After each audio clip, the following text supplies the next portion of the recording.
Bibliologia 11º capítulo. Estudaremos agora os livros apócrifos e apocalípticos. Significado da palavra apócrifo.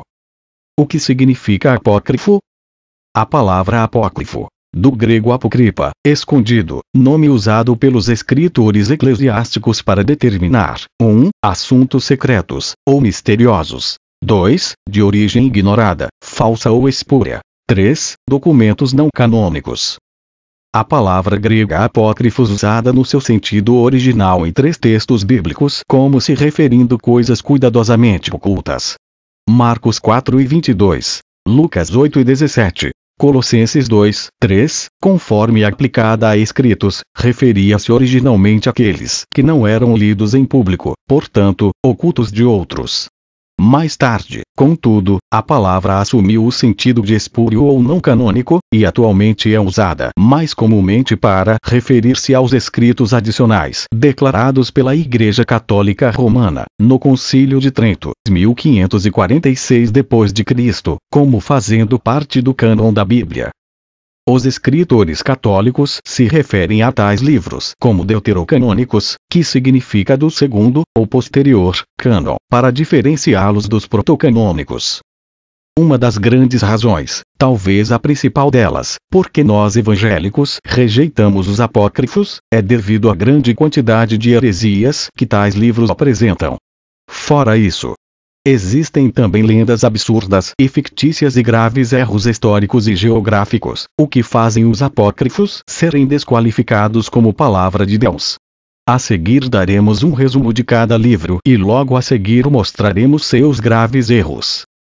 Com o nome de apócrifos designamos, normalmente, os livros que a Vulgata Latina contém, mas que não estão incluídos no Velho Testamento hebraico.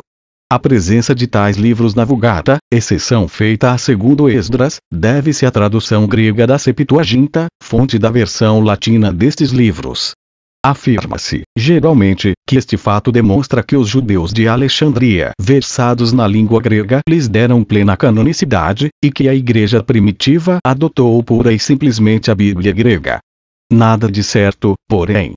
Os livros em questão são de origem palestiniana, escritos na maior parte em hebraico ou aramaico. Embora populares tanto na Palestina como na dispersão, é provável que não estivessem no mesmo plano que os outros livros canônicos em todas as regiões. O termo apócrifo pode, então, significar estranho ou de fora. Mas não se trata de um significado rigoroso, pois a palavra grega apócrifos quer dizer escondido e aplicava-se aos livros que se ocultavam do público, para serem consultados apenas por uma classe privilegiada. Nada de ultrajante encerra o termo, já que os livros, pelo contrário, dispunham de um certo valor, nem por todos compreendido. Parece que assim se denominavam as obras dos videntes judeus do século II a.C. até o século I, da era cristã, e que, publicados com os nomes de heróis e profetas de Israel, se conservaram escondidos até aquela altura. Sendo assim, nem todo o público conhecia a existência de tais livros. Em 2 Esdras 14 conta-se como Esdras ditou a 5 escribas 94 livros, 24 dos quais eram os livros do Velho Testamento, os profetas menores formavam um só livro, e nos 70 restantes encontravam-se a origem da compreensão, a fonte da sabedoria e a torrente da ciência segundo Esdras 14:46, 47. Do exposto se infere que esses livros eram mais conceituados que o Velho Testamento, e que os apócrifos eram em muito maior número do que os que compreendem a atual coleção. Tratava-se talvez de livros apocalípticos, como o próprio livro segundo Esdras. Orígenes empregou o termo apócrifo para designar as obras apocalípticas, enquanto considerava a coleção de apócrifos como canônica. Seja como for, parece que os apócrifos, no sentido de livros estranhos, abrangiam em princípio todos os livros sagrados não incluídos no cânon. Desses, uns eram mais populares que outros, e naturalmente os mais populares é que chegaram até nós através da Vulgata Latina. Mas os chamados pseudepígrafos, isto é, livros publicados com o nome de um autor antigo, foram considerados também de valor especial, e podemos incluí-los no mesmo grupo dos apócrifos. Livros apócrifos do Antigo Testamento. Lista e características. Primeiro livro. Esdras, terceiro Esdras, na Vulgata. Começa com uma narrativa da grande festa da Páscoa observada pelo rei Josias, a queda de Jerusalém e o exílio. Então alude ao retorno, à reconstrução do templo e às reformas sob Esdras. A obra parece estar baseada em Segundas Crônicas, Esdras e Neemias, mas não foi terminada. Provavelmente é uma recensão separada, independente da Septuaginta. De modo geral, foi escrita em um grego melhor que o da Septuaginta. Está incluída a história dos 3 jovens na corte de Dário I, capítulos 3, 1, 4, 42. Data: entre 150 e 50 a.C. Segundo livro 1 Esdras, 4 Esdras, na Vulgata. Também se chama Apocalipse de Esdras. Foi escrito originalmente em aramaico, e então traduzido para o grego. Ambas as versões desapareceram, havendo cópias em latim, siríaco, etíope e outras línguas antigas, traduzidas da versão grega, com a possível exceção do siríaco, que pode ter sido traduzido diretamente do aramaico. A versão latina contém algumas adições cristãos, capítulos 1 e 2, de cerca de 150 DC, e capítulos 15 e 16, de cerca de 250 d.C. Os capítulos 3 ao 14, o original Apocalipse de Esdras, que consistia de 6 visões, aborda o problema do mal e dos sofrimentos de Israel, em resultado a destruição de Jerusalém em 70 d.C., e não a destruição mais antiga, de 586 a.C. O advento do Messias haveria de pôr fim a esse período de sofrimentos. Data: 90 d.C. Terceiro livro. Tobias é uma história curta que combina certo número de motivos populares, como a narrativa de uma viagem a terras distantes, uma expedição de pesca, uma droga maravilhosa, casos de amor, o salvamento de uma jovem aflita, a redescoberta de um tesouro, o encontro com um anjo disfarçado, um caso de exorcismo, costumes de sepultamento, costumes religiosos, ideais teístas e exemplos do cuidado divino pelos céus. A narrativa nos provê uma janela por meio da qual podemos olhar e obter uma ideia da piedade e da vida judaicas, no começo do 2º século a.C. Data: cerca de 190 a 170 a.C. Quarto livro. Judite, a breve história de uma heroína, ideal da mulher judia devota, que exemplificou a coragem feminina. A composição enfatiza o princípio da total obediência à vontade de Deus, lealdade à sua lei, mesmo que com sacrifício pessoal.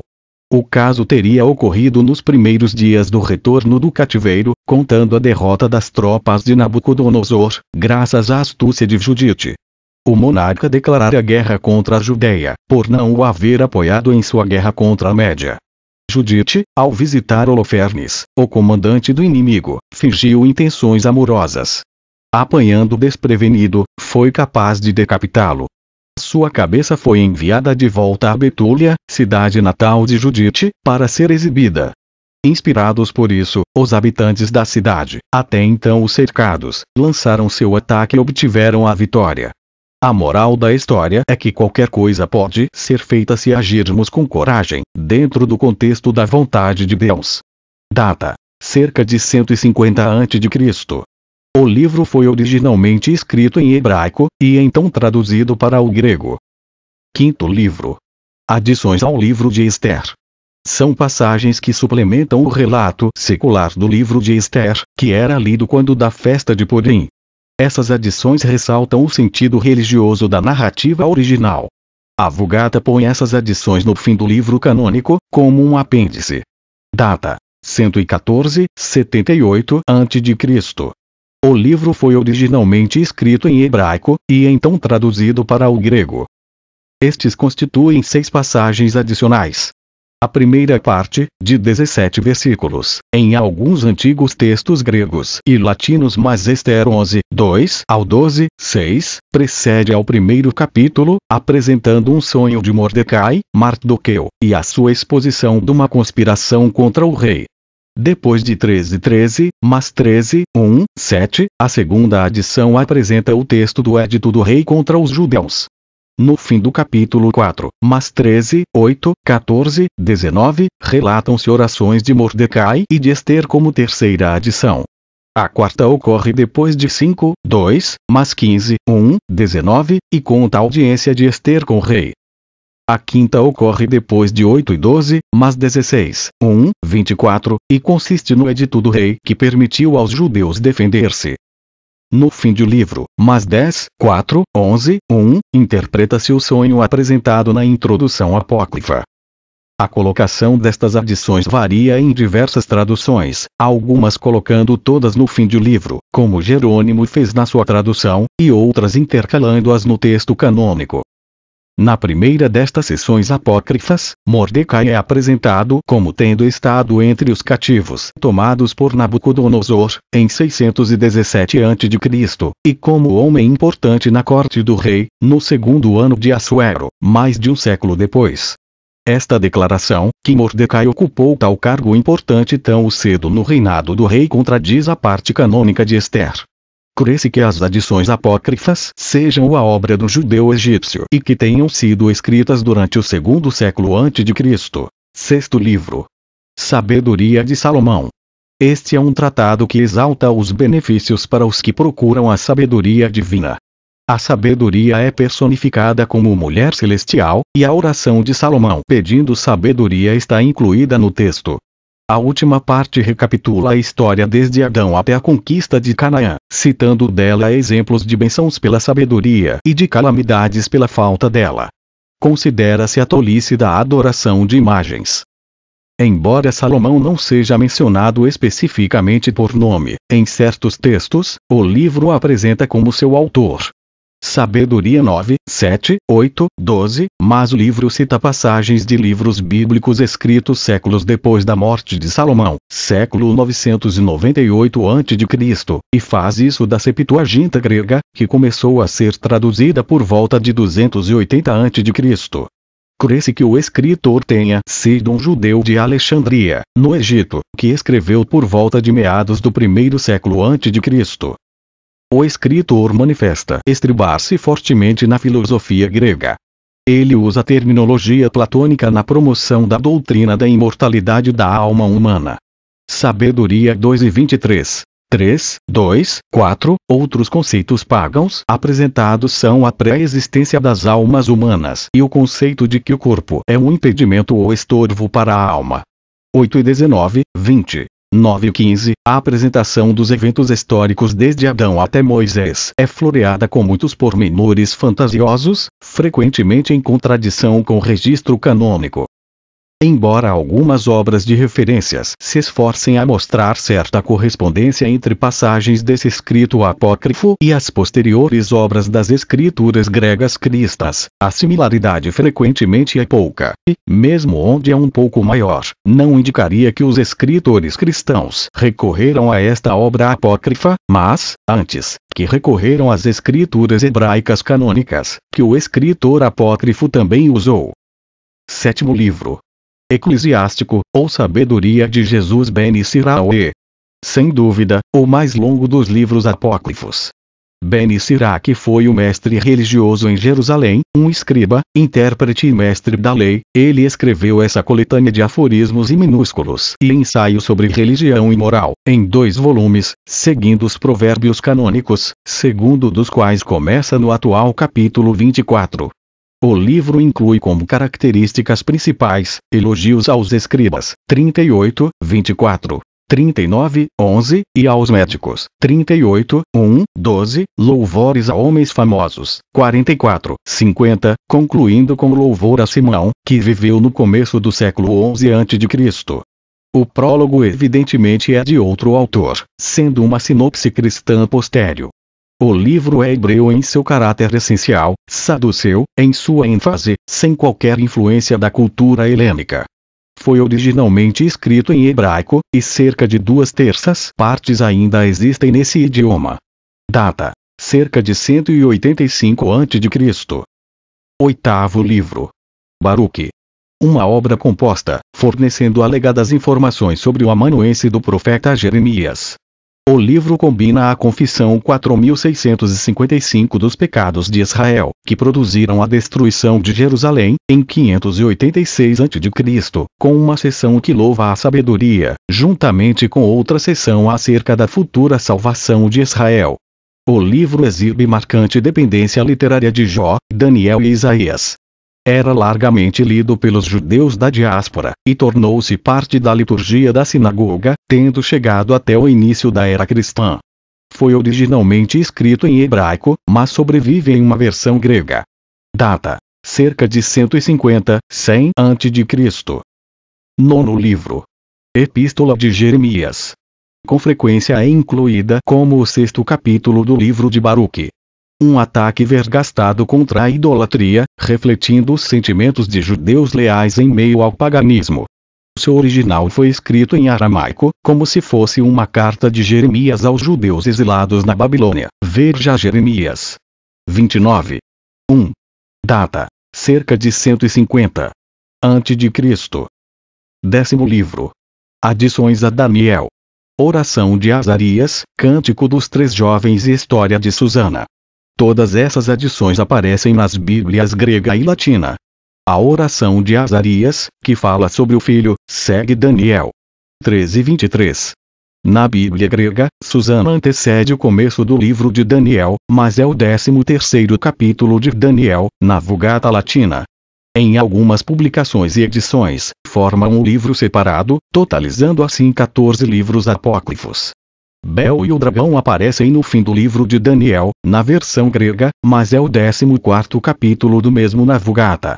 A oração e o cântico são notáveis exemplos da poesia litúrgica dos judeus. O cântico continua sendo usado na adoração cristã como o Benedicite, em duas partes do livro de oração. Susana é uma breve história que enfatiza a proteção de Deus aos fiéis. Recomenda que se façam indagações separadas das duas testemunhas requeridas pela lei judaica. Bel e o dragão narra como foi desmascarada a astúcia de babilônios idólatras, além de ridiculizar a idolatria e a adoração dos cultos. Provavelmente teve um original hebraico talvez do século III a.C. Mas certas porções podem ser do ano 100 a.C. 11º livro. O Jazão de Manasses. É um típico salmo penitencial judaico, apropriadamente atribuído ao rei Manasses, segundo Crônicas 33, 13, mas que, por motivos óbvios, não foi composto por ele. Os livros apócrifos contêm muitos poemas religiosos e muitas orações, servindo de estudo à devoção judaica pré-cristã. Essa obra exemplifica o fato. Não há certeza se foi escrito originalmente em hebraico, mas sobreviveu em grego. Data: século I a.C. 12º livro. 1º Macabeus. O relato da Guerra de Independência dos Macabeus, desde seus primórdios, nos dias de Antíoco IV Epifânio, até o governo de João Hircano, 135 a 104 a.C., que se tornou o sumo sacerdote e governante dos judeus. A narrativa é objetiva, obviamente baseada em registros e observações. Há algumas incoerências internas, embora seja exato o bastante para que Jósefo se sentisse capaz de usá-la como fonte informativa em suas antiguidades. Foi escrito em hebraico, tendo sido traduzido para o grego pouco depois de sua publicação. Data: cerca de 104 a.C. 13º livro. 2º Macabeus. Sumário da obra Jazão de Cirene, cerca de 100 a.C. Em 5 livros. Aborda um período histórico bem mais breve que o de 1º Macabeus, 15, em vez de 40. Há pontos paralelos entre os dois livros. 1º Macabeus 1, 2. 2º Macabeus 4, 7. 1º Macabeus 3, 5. 2º Macabeus 8, 10. 1º Macabeus 6, 7 e 2º Macabeus 11, 15. O livro lança mão de invenções sobrenaturais muito mais que 1º Macabeus. O autor interessava-se pelo interesse de Deus pelo Templo de Jerusalém. A obra abunda em milagres e lendas sagradas, como o martírio dos 7 irmãos, expondo doutrinas a que objetaram os reformadores protestantes. Isso constituiu uma das razões para a rejeição de todos os livros apócrifos, como a ração de almas encarnadas em favor de almas de falecidos, ou alma de falecidos em favor de almas encarnadas. A doutrina do purgatório também figura ali, sendo essa a única declaração clara daquela doutrina, em obras que, pelo menos em certos segmentos da cristandade, são consideradas canônicas e autoritárias. Muitas outras religiões, entretanto, têm exposto uma forma ou trata de purificação após a morte biológica. Autor desconhecido informa que extraiu grande parte de uma obra em 5 volumes de Jason de Cirene. Por esse motivo o autor tornou-se conhecido como epitomista. Ele mesmo nos proveu o prólogo, 2:19, 32, o epílogo, 15:37, 39, e talvez a carta aos judeus egípcios, 2, 18. A obra de Jason parece ter sido escrita em grego. Data: cerca de 100 a.C. Com segundo Macabeus termina a coletânea ordinariamente chamada Livros Apócrifos. Ainda outros livros dessa natureza foram usados em alguns segmentos da Igreja Antiga, como segue. Terceiro Macabeus. Aceito no cânon das igrejas orientais. O livro era também chamado Ptolemaica. Sua narrativa envolve o reinado de Ptolomeu Filopater, que reinou entre 222 e 205 a.C. De acordo com o relato, ficou irado diante da recusa dos judeus por não o admitirem no Santo dos Santos, no Templo de Jerusalém, e retomou a Alexandria com sentimentos assassinos no coração, em busca de vingança. Porém, uma intervenção divina lhe frustrou o plano. Aparentemente foi escrito em grego. Data: de 1º século a.C. a 1º depois de Cristo. Quarto Macabeus. Esse livro é incluído em algumas listas do cânon do Antigo Testamento. Trata-se de uma obra filosófica que aborda a questão: a razão devota é senhora de si mesma.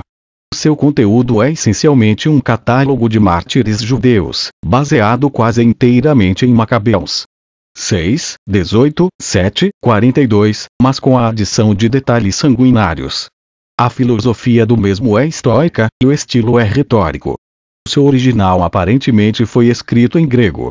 Data: século I depois de Cristo. Lendas, erros e heresias.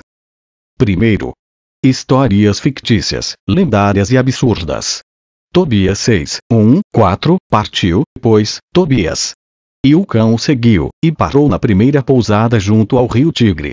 E saiu lavar os pés, e eis que saiu da água um peixe monstruoso para devorá-lo. À sua vista, Tobias, espavorido, clamou em alta voz, dizendo: Senhor, ele lançou-se a mim. E o anjo disse-lhe: pega-lhe pelas guerras, e puxa-o para ti. Tendo assim feito, puxou-o para a terra, e o começou a palpitar a seus pés. Segundo. Erros históricos e geográficos. Os apócrifos solapam a doutrina da inerência porque esses livros incluem erros históricos e de outra natureza. Assim, se os apócrifos são considerados parte das Escrituras, isso identifica erros na palavra de Deus. Esses livros contêm erros históricos, geográficos e cronológicos, além de doutrinas obviamente heréticas. Eles até aconselham atos imorais, Judite 9, 10, 13. Os erros dos apócrifos são frequentemente apontados em obras de autoridade reconhecida.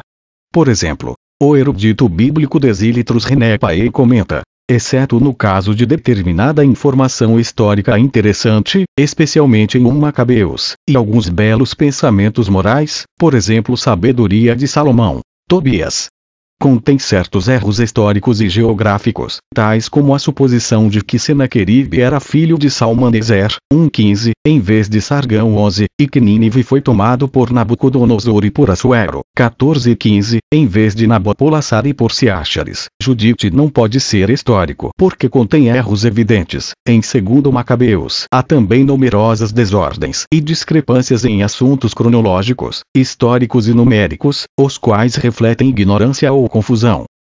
Terceiro, ensinam artes mágicas ou de feitiçaria como método de exorcismo. A. Tobias 6, 5, 9, então disse o anjo: tira as entranhas a esse peixe, e guarda, porque estas coisas te serão úteis. Feito isto, assou Tobias parte de sua carne, e levaram-na consigo para o caminho. salgaram o resto, para que lhes bastassem até chegassem a Rages, cidade dos medos.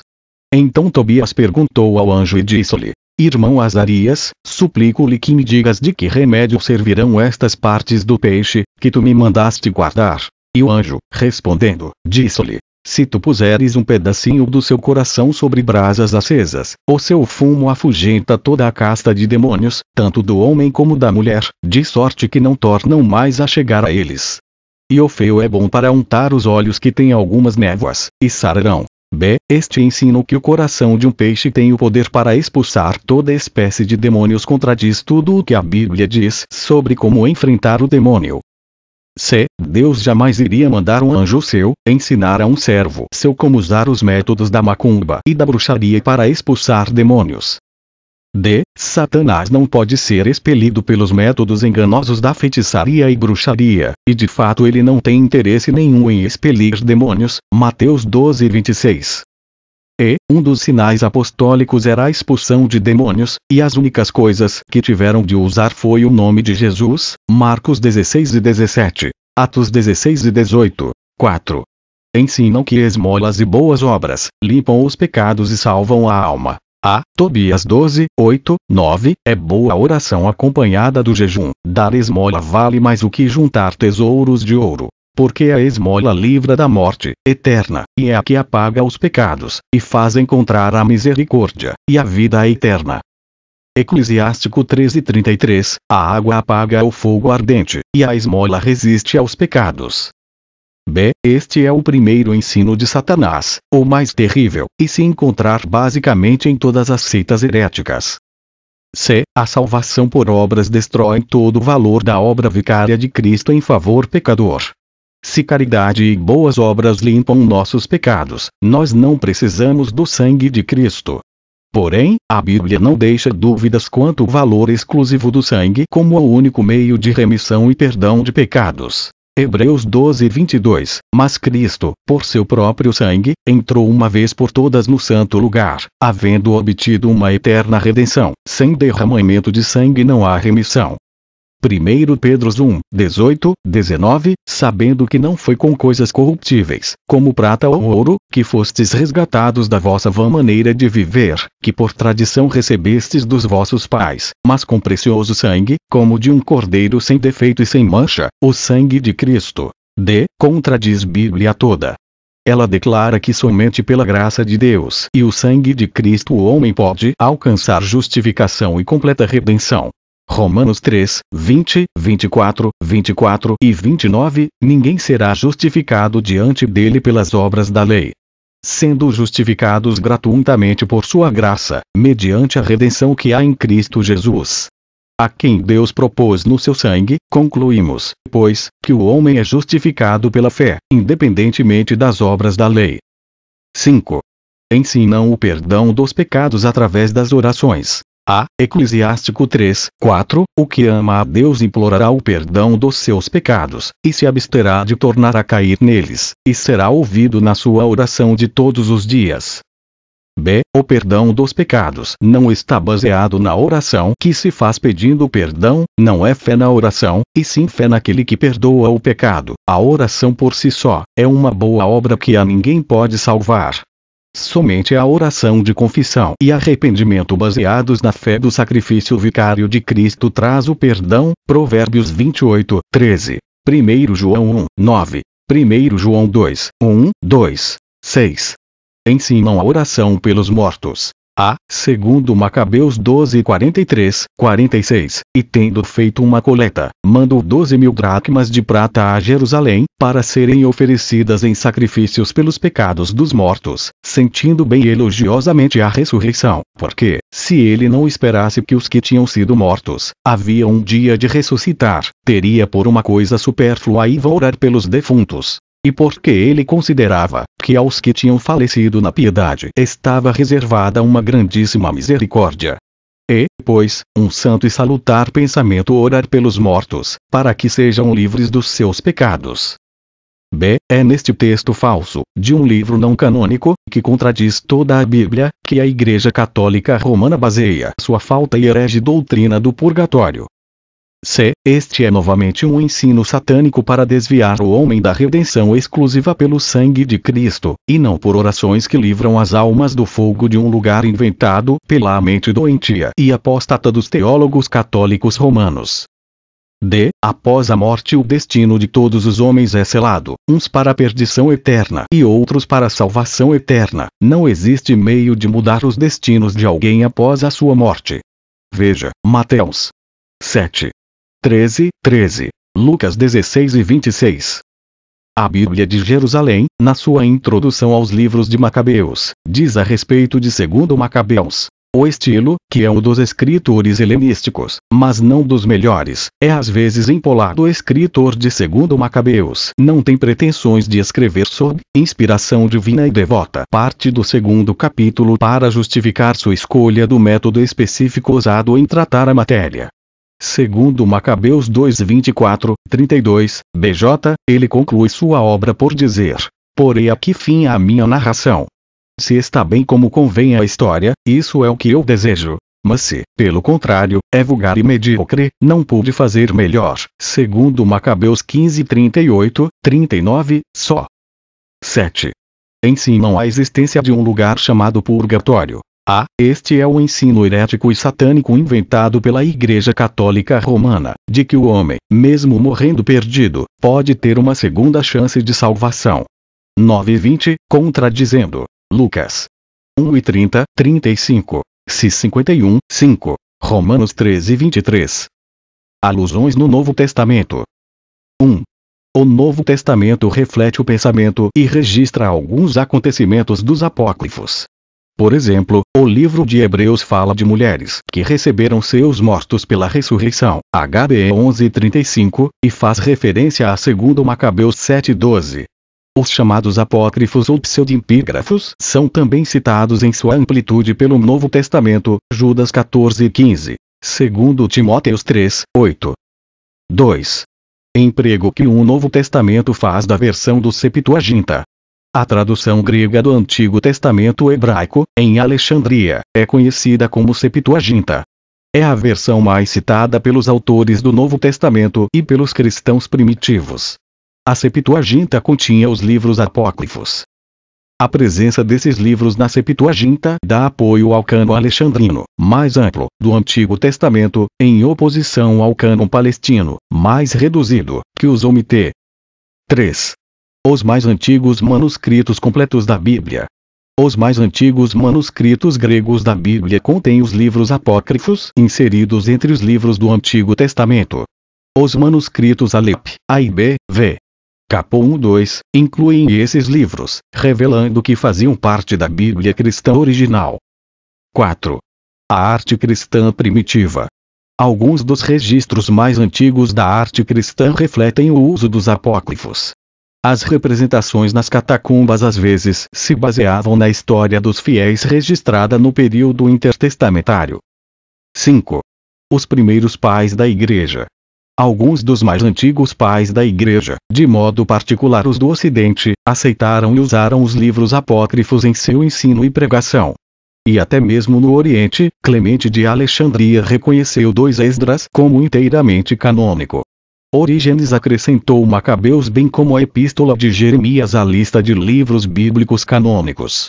Ireneu mencionava o livro da sabedoria, e outros pais da Igreja citavam outros livros apócrifos. 6.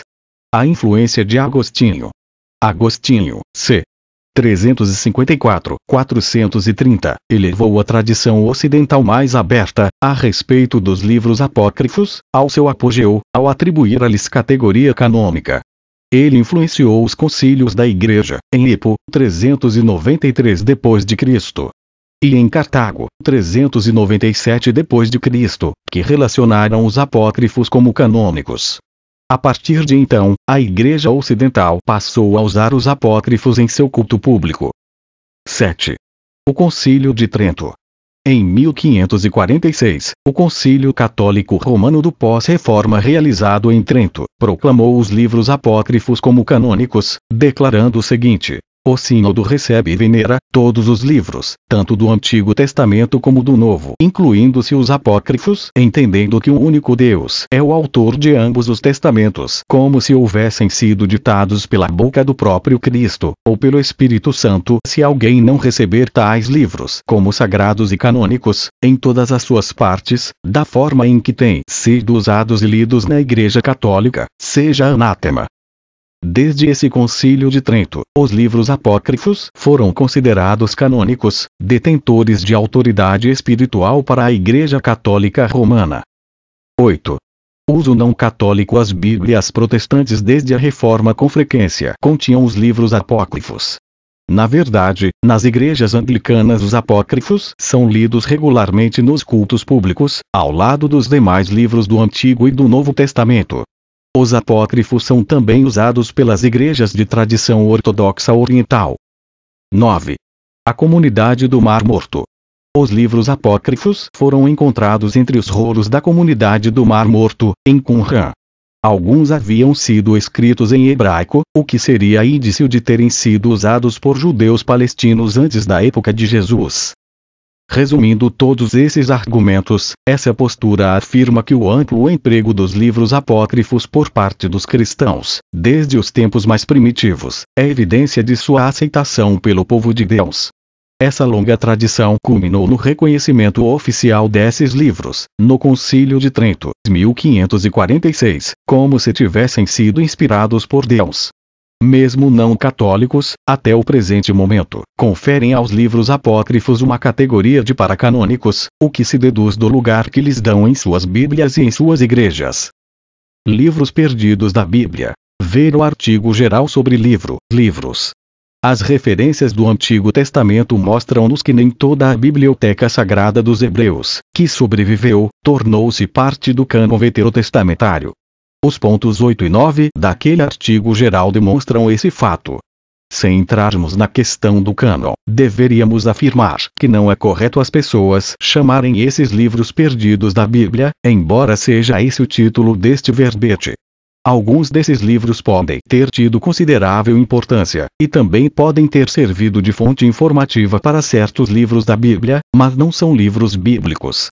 Também sabemos que alguns escritos paulinos, talvez muitos, se perderam, o que se depreende de Colossenses 4:16. E, uma vez lida esta epístola perante vós, providenciai para que seja também lida na igreja dos Laodicenses. E a dos de Laodiceia lede-a igualmente perante vós.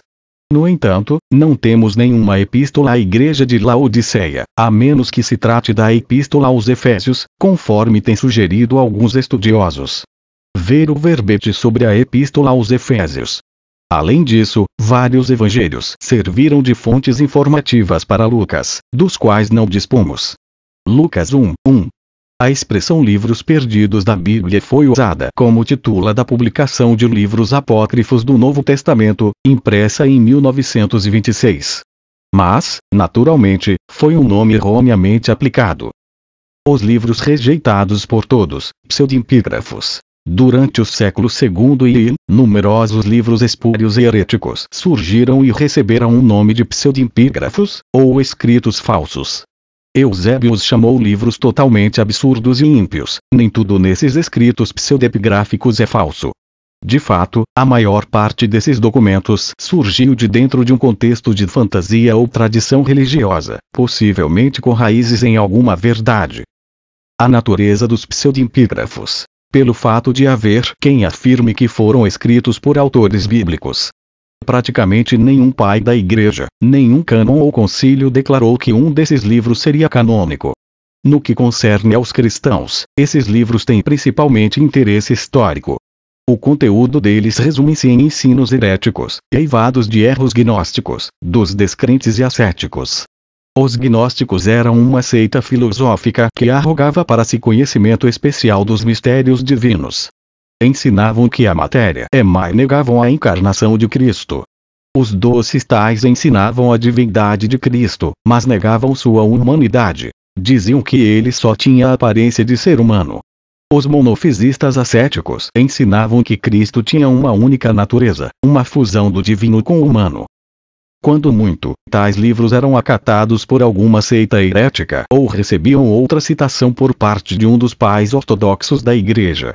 A corrente principal do cristianismo seguia Eusébio e jamais os considerou nada, a não ser espúrios e ímpios.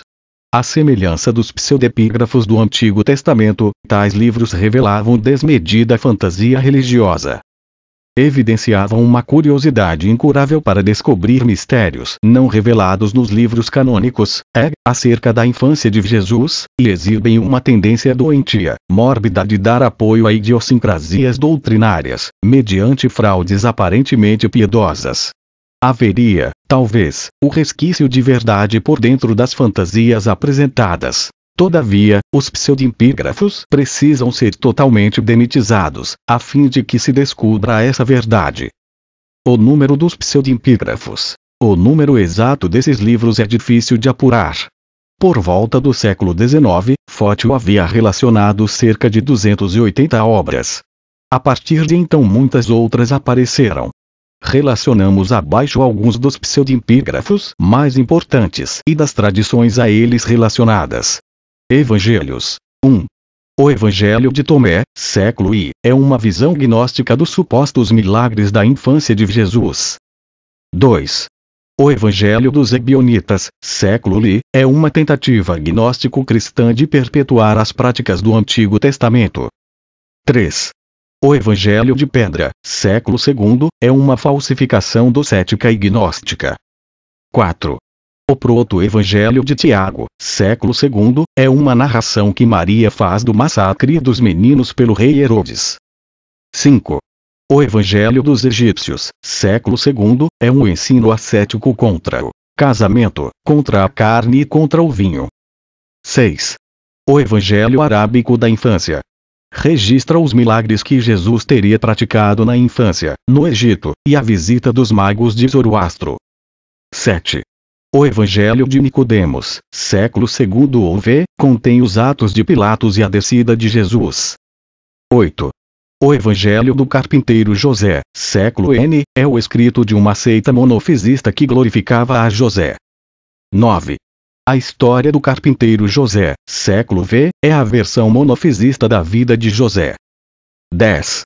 O Passamento de Maria, século II, relata a assunção corporal de Maria e mostra os estágios progressivos da adoração de Maria. 11. O Evangelho da Natividade de Maria, século VI, promove a adoração de Maria e forma a base da Lenda de Ouro, livro popular do século XIII, uma sobre a vida dos santos.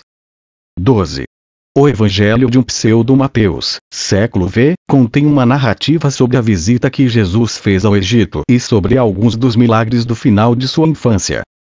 13, 21. Evangelho dos 12, de Barnabé, de Bartolomeu, dos Hebreus, v. Apócrifos, de Marcião, de André, de Matias, de Pedro, de Filipe. Atos. 1. Os Atos de Pedro, século II, contém a lenda segundo a qual Pedro teria sido crucificado de cabeça para baixo. 2. Os Atos de João, século II, mostram a influência dos ensinos gnósticos e docéticos. 3. Os Atos de André são uma história gnóstica da prisão e da morte de André. 4. Os Atos de Tomé apresentam a missão e o martírio de Tomé na Índia. 5. Os Atos de Paulo apresentam um Paulo de pequena estatura, de nariz grande, de pernas arqueadas e calvo. 6, 8. Atos de Matias, de Filipe, de Tadeu. Epístolas. 1. A carta atribuída a Nosso Senhor é um suposto registro da resposta dada por Jesus ao pedido de cura de alguém, apresentado pelo rei da Mesopotâmia. Diz o texto que o Senhor enviaria alguém depois de sua ressurreição. 2. A carta perdida aos Coríntios, séculos Lin, M, é falsificação baseada em 1 Coríntios 5, 9, que se encontrou numa Bíblia armênia do século V3. Paz. 6. Cartas de Paulo a Sêneca, século II, é falsificação que recomenda o cristianismo para os discípulos de Sêneca. 4. A carta de Paulo aos Laodicenses é falsificação baseada em Colossenses 4 e 16. Também relacionamos essa carta sob o título Apócrifos, p. 120, 1. Apocalipse. 1. Apocalipse de Pedro, também relacionado em apócrifos. 2. Apocalipse de Paulo. 3. Apocalipse de Tomé. 4. Apocalipse de Estevão. 5. Segundo Apocalipse de Tiago. 6. Apocalipse de Messos. 7. Apocalipse de Dositeu. Os 3 últimos são obras coptas do século III de cunho gnóstico, descobertas em 1946, em Nag Hammadi, no Egito. Outras obras. 1. Livro secreto de João. 2. Tradições de Matias. 3. Diálogo do Salvador. Esses 3 também são de Nag Hammadi, e permaneceram desconhecidos até 1946. Visto que os grandes mestres e concílios da Igreja foram praticamente unânimes na rejeição desses livros, em razão da total falta de confiabilidade ou em virtude das heresias, são adequadamente chamados pseudepígrafos. Seja qual for o fragmento de verdade que porventura preservem, torna-se obscurecido tanto pela fantasia religiosa como pelas tendências heréticas. Tais livros não só deixam de ser canônicos, como nenhum valor apresentam no que concerne aos fins devocionais. O principal valor que têm é histórico, pois revelam as crenças de seus autores.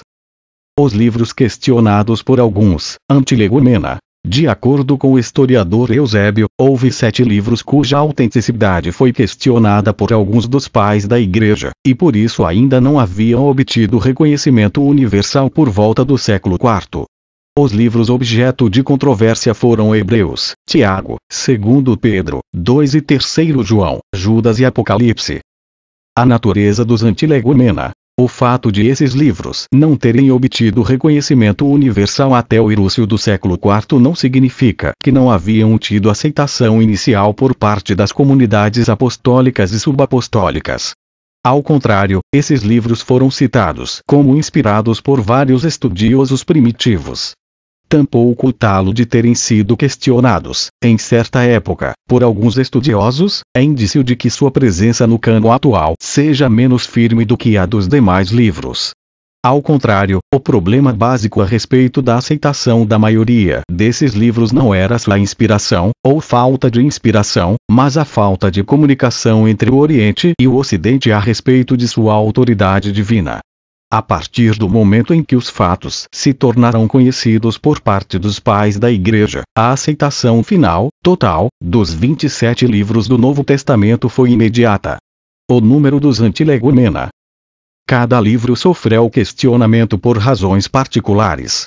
Nesta altura de nossa pesquisa, cabe uma breve exposição sobre os porquês das objeções que cercaram cada livro e sua aceitação definitiva. Hebreus. Foi basicamente a anonimidade do autor que suscitou dúvidas sobre Hebreus. Visto que o autor não se identifica e não afirma ter sido um dos apóstolos, Hebreus 2, 3, o livro permaneceu sob suspeição entre os cristãos do Oriente, que não sabiam que os crentes do Ocidente o haviam aceito como autorizado e dotado de inspiração. Além disso, o fato de os montanistas heréticos terem recorrido a Hebreus em apoio a algumas de suas concepções errôneas fez demorar sua aceitação nos círculos ortodoxos. Ao redor do século IV, no entanto, sob a influência de Jerônimo e de Agostinho, a Carta aos Hebreus encontrou seu lugar permanente no cânon. O fato de o autor da Carta aos Hebreus ser anônimo deixou aberta a questão de sua autoridade apostólica. Com o passar do tempo, a Igreja Ocidental veio a aceitar que Hebreus era oriundo da pena de Paulo, o que evidentemente resolveu a questão. Uma vez que o Ocidente estava convencido do cunho apostólico desse livro, nenhum obstáculo permaneceu no caminho de sua aceitação plena e irrevogável no cânon. O teor do livro é claramente confiável, tanto quanto sua reivindicação de deter a autoridade divina. Tiago. A veracidade do livro de Tiago foi desafiada, tanto quanto sua autoria. Como no caso da Carta aos Hebreus, o autor da carta atribuída a Tiago não afirma ser apóstolo. Os primeiros leitores e os que se lhe seguiram puderam atestar que esse era o Tiago do círculo apostólico, o irmão de Jesus, de Atos 15 a 16.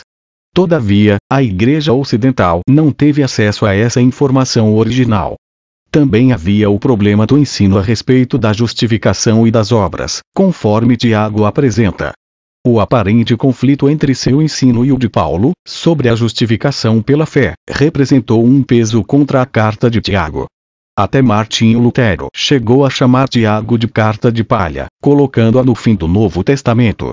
No entanto, em decorrência dos esforços de Orígenes, de Eusébio, que pessoalmente recomendava a aceitação de Tiago, de Jerônimo e de Agostinho, a veracidade e a apostolicidade dessa carta vieram a ser reconhecidas pela Igreja Ocidental. Dessa época até o presente, Tiago vem ocupando sua posição canônica no cristianismo. É claro que sua aceitação baseia-se na compreensão de sua compatibilidade essencial com os ensinos paulinos a respeito da justificação do crente pela fé. Segunda carta de Pedro. Nenhuma outra carta do Novo Testamento ocasionou maiores dúvidas quanto à sua autenticidade do que segundo Pedro.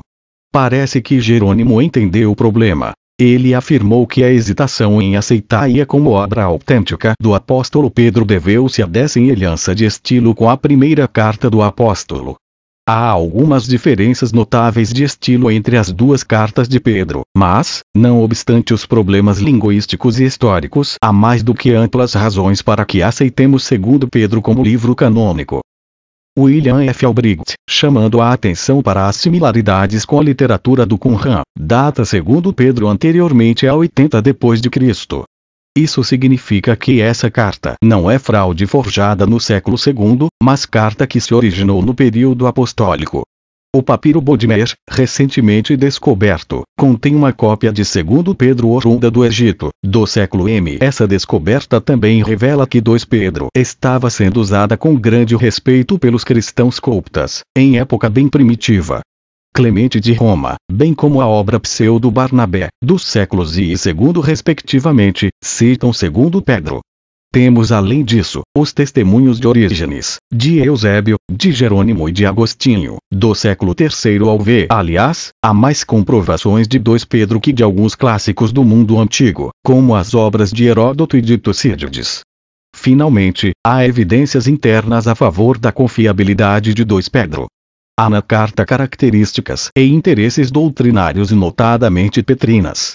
As diferenças de estilo podem ser explicadas facilmente, por causa do emprego de um escriba em 1 Pedro, o que não ocorreu em 2 Pedro, vê 1 P 5:12. Primeira e segunda cartas de João. As 2 cartas mais curtas de João também foram alvo de questionamento quanto à autenticidade. O escritor se identifica apenas como o presbítero. Por causa dessa anonimidade e de sua circulação limitada, as cartas não gozaram de ampla aceitação, ainda que fossem mais amplamente aceitas do que 2 Pedro. Policarpo e Irineu haviam aceito 2 João como confiável. O cânon muratório e a antiga latina continham ambas. A semelhança em estilo e em mensagem com 1 João, que havia sido amplamente aceita, mostrou ser óbvio que as outras 2 vieram do apóstolo João também, 1 João 1:4. Quem mais seria tão íntimo dos primitivos crentes asiáticos, de tal modo que pudesse escrever com autoridade sob o título afetuoso de presbítero? O termo presbítero, ancião, era usado como título pelos demais apóstolos, v 1 P 5:1, pelo fato de denotar o cargo que ocupavam, v Atos 1:20, enquanto apostolado designava o dom que haviam recebido, Efésios 4:11. Judas. A confiabilidade desse livro foi questionada por alguns.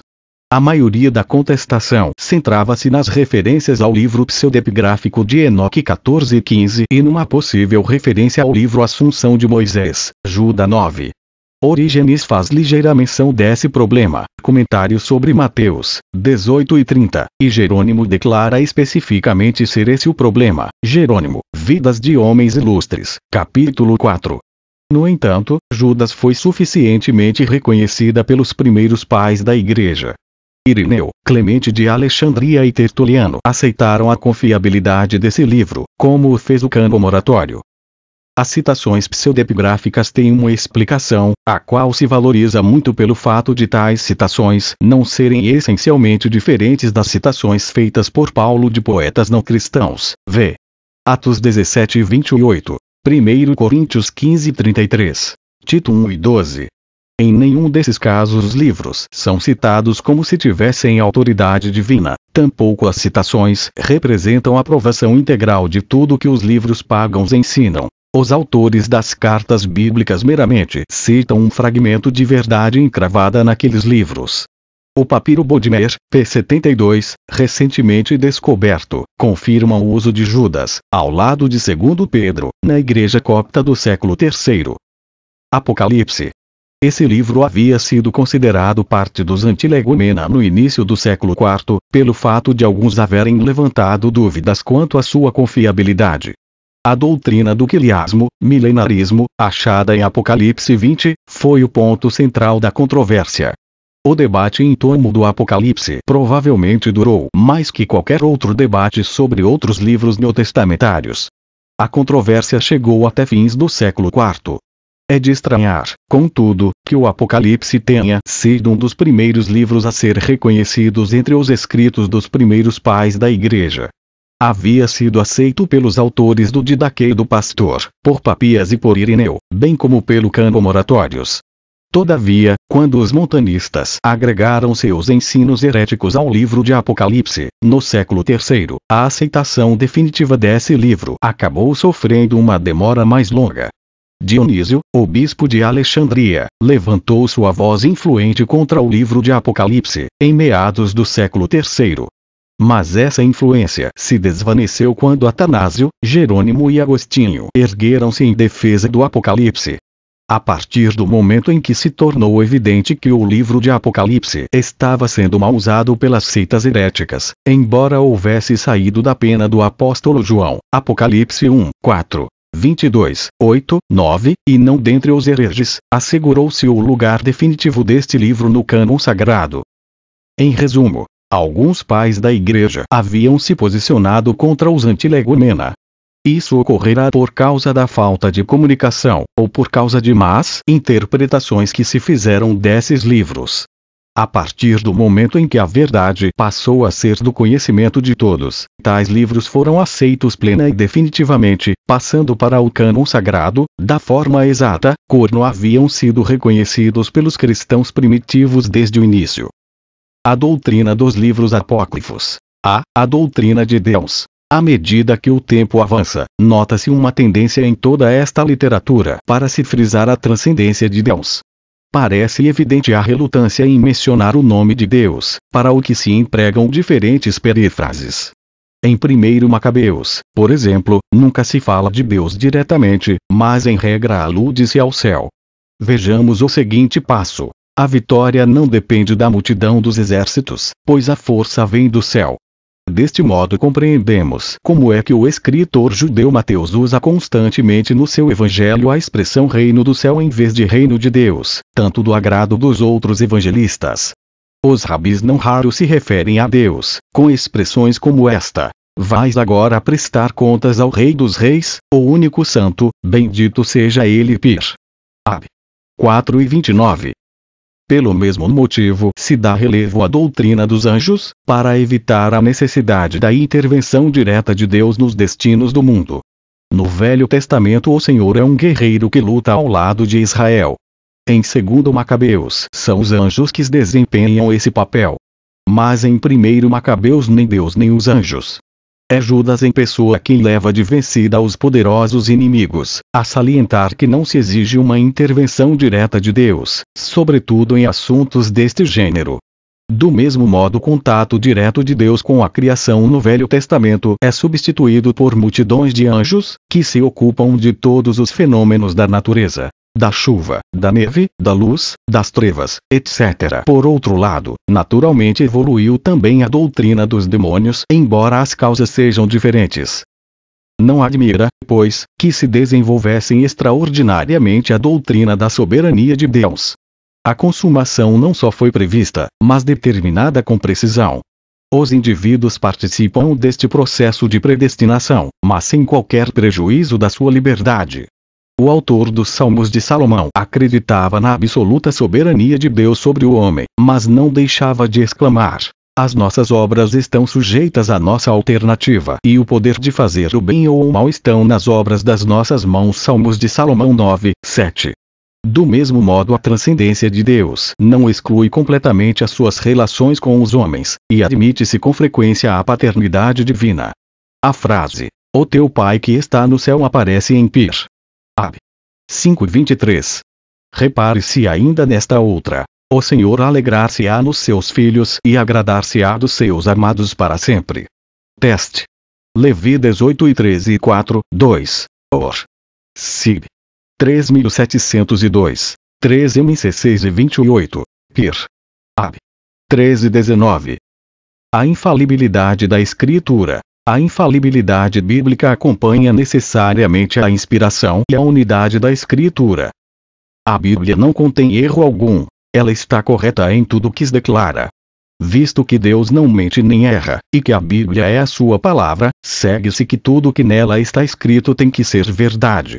Jesus disse, a Escritura não pode ser anulada, João 10:35, e que é mais fácil passar o céu e a terra do que cair um tio da lei, Lucas 16:17. A infalibilidade da Escritura se refere a uma incapacidade para errar. A Bíblia não pode errar. Inerrância, por outro lado, enfatiza que a Bíblia não erra. A primeira faz alusão ao potencial, enquanto a última se dirige ao real estado de coisas. Estritamente falando, infalibilidade é a palavra mais forte, e ela acarreta necessariamente a inerência, mas algumas vezes as duas são intercambiáveis no uso. É possível alguém ser falível, mas produzir um texto que esteja livre de erro. Pessoas que são capazes de cometer enganos, apesar de tudo, não erram constantemente. Contudo, há aqueles que rejeitam a doutrina da inerência, mas ao mesmo tempo desejam afirmar a perfeição de Deus e a Bíblia como a sua palavra, e como resultado, mantêm a impossível posição de que a Bíblia é deveras infalível, mas contendo erros. Algumas vezes, o que eles querem dizer é que a Bíblia é infalível no sentido, talvez no que se relaciona às coisas espirituais, enquanto que contém erros em outro sentido, talvez no que toca aos acontecimentos históricos. Contudo, as afirmações bíblicas sobre as coisas espirituais estão inseparavelmente unidas às declarações bíblicas sobre a história, de forma que é impossível afirmar uma enquanto se rejeita a outra. Por exemplo, ninguém pode separar o que a Escritura diz sobre a ressurreição como um evento histórico e o que ela diz sobre seu significado espiritual. Se a ressurreição não aconteceu como a Bíblia diz, o que ela diz sobre seu significado espiritual não pode ser verdade. O desafio para aqueles que rejeitam a infalibilidade e a inerência bíblica é que eles não têm nenhum princípio epistemológico autorizado pelo qual possam julgar uma parte da Escritura como sendo acurada e outra não.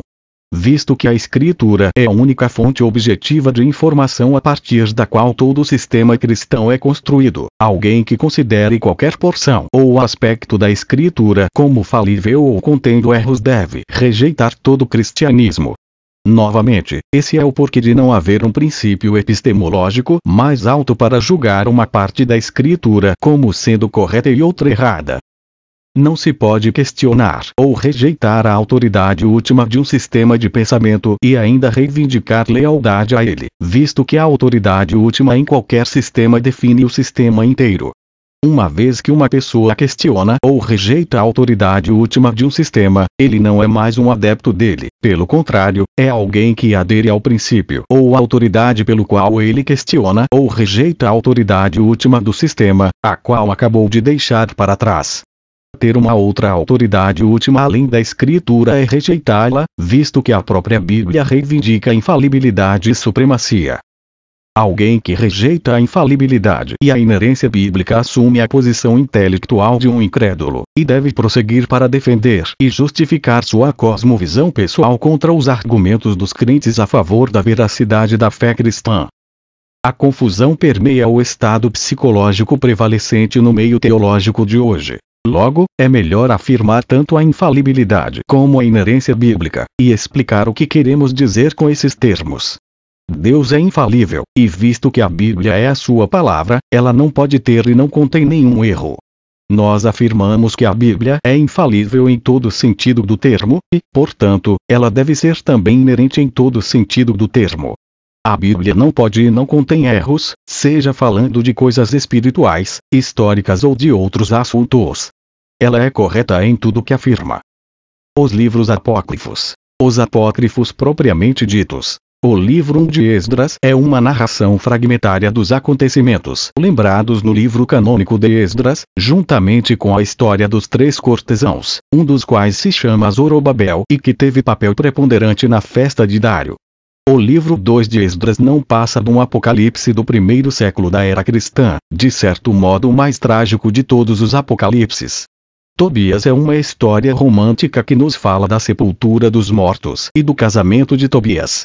Foi escrito provavelmente nos fins do século III a.C. Judite é outra obra de ficção a propósito da libertação de uma cidade do exército assírio. Não vai além da época dos Macabeus, cerca de 150 a.C. O Descanso de Ester é um apêndice ao livro canônico, e inclui orações e decretos, que vêm tornar mais explícito o caráter religioso do livro. A Sabedoria de Salomão é considerado um dos livros mais representativos e mais sublimes da sabedoria hebraica, do período que decorre entre os 2 testamentos, pois supõe-se escrito entre 150 a.C. e o ano 40 da nossa era.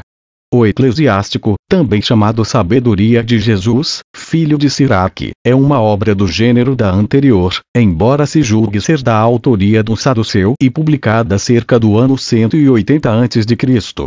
Baruque forma um livro só com a Epístola de Jeremias, datando o primeiro do século III a.C. e o segundo do século II a.C. Ambos se destinam a combater a heresia.